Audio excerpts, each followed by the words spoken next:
क्या एक बार फिर भारतीयों को ये दृश्य देखने को मिलेंगे?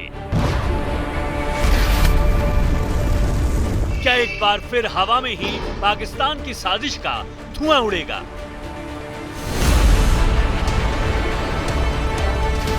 क्या एक बार फिर इस्लामाबाद से लेकर रावलपिंडी और लाहौर तक भारतीय सेना का बारूद बरसेगा?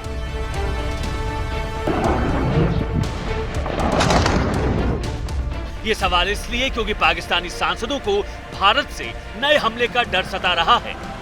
पाकिस्तानी सांसदों ने संसद में खड़े होकर रविवार के बाद फिर से भारत की तरफ से बड़ा हमला होने की आशंका जाहिर की है।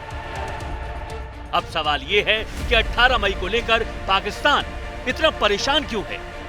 ये जानने के लिए बीते 2-3 दिनों में कूटनीति के मोर्चे पर हुए कुछ बदलावों पर गौर करना जरूरी है।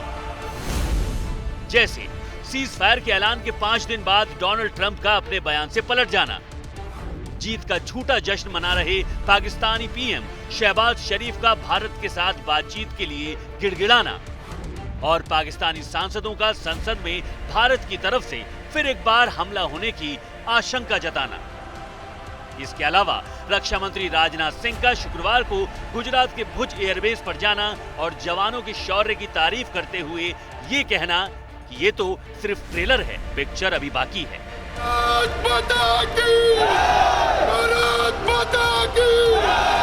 ऑपरेशन सिंदूर अभी खत्म नहीं हुआ है।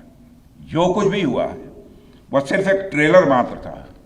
अब समय आएगा, जब भी सही समय आएगा तो हम पूरी पिक्चर भी दुनिया को दिखाएंगे। भारतीय वायुसेना के लिए सिर्फ 23 मिनट यह काफी थे पाकिस्तान की सरजमी पर पल रहे आतंक के अजगर को कुचलने के लिए। जितनी देर में लोग नाश्ता पानी निपटाते हैं उतनी देर में आपने दुश्मनों को निपटा दिया।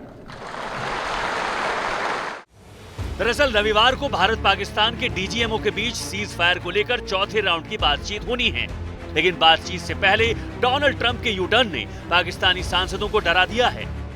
I don't want to say I did, but I sure as hell helped settle the problem between Pakistan and India last week, which was getting more and more hostile. And we talked to them about trade. Let's do trade instead of do war. And Pakistan was very happy with that, and India was very happy with that. And I said, you know, I could settle that up. I could settle anything. Pakistani सांसद सैयद शिबली फराज ने संसद में कहा है कि वो आराम से नहीं बैठेगा, हमें बेहद एहतियात के साथ रहना पड़ेगा। आपको बता दें कि शिबली फराज वही हैं जो जम्मू कश्मीर में शांतिपूर्ण ढंग से हुए चुनावों को लेकर पाकिस्तानी संसद में भारत की तारीफ कर चुके हैं। I don't want to quote the example of our enemy country. अभी इलेक्शंस हुए हैं, वहां पे 800 मिलियन से ज्यादा लोगों ने वोट किया है। कितने हजारों पोलिंग स्टेशन थे, लाखों पोलिंग स्टेशन थे। एक जगह पे एक बंदा रहता था, उसके लिए भी पोलिंग स्टेशन बनाया उन्होंने। 1 महीने का दौरानिया था उस पूरे इलेक्शन का, ईवीएम के जरिए बनाया, कंडक्ट किया। एक आवाज उठी है कि इलेक्शन रिग था। इंतकाले इक्तिदार कैसे हुआ? जनाब चेयरमैन, हम भी उस सफ में शामिल होना चाहते हैं। शिबली फराज जानते हैं कि किसी भी मोर्चे पर भारत से टकराने की उनके मुल्क की कोई हैसियत नहीं है, इसलिए वो फिर से कांप रहे हैं।